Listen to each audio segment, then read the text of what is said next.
55 लाख करोड़ रुपया ये जनता से लूट लिया गया है। अब आप रिटर्न कर रहे हो, जीएसटी घटाए हैं आप, तो 28 लाख करोड़ ही वापस कर रहे हैं। ये जो गैस है, लोगों के हाथ खाली हो गए हैं और लोगों के कमर टूट गए हैं। ये क्या पैसा वापस करेंगे आप? देखिए, ये ऐसा बेतुका सवाल है जिसका जवाब देना असंभव है। नहीं, 8 साल तक आप आपकी ऐसे कमर नहीं आप कमर ऐसे कह तोड़ रहे दिया। हैं लूट लिया। अरे यहाँ कोई लूट डकैती की बात हो रही नहीं, 8 साल तक कमर तोड़ क्या दिया। बात कर रहे हैं? आप उसको मनाने की बात, जब आपने लागू किया था तो आपने उसको मनाया था। दुनिया की आप दीपावली पर कह रहे हैं कमर तो तोड़ के रख दिया, उसके बाद परचेसिंग वो नहीं है। कांग्रेस कह रही है 8 साल बाद कुछ भी है सरकार। क्या कह रही है?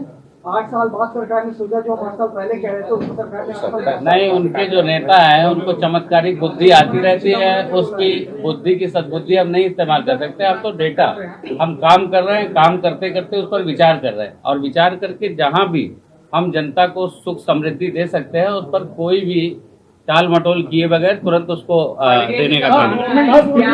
फिनिशिंग में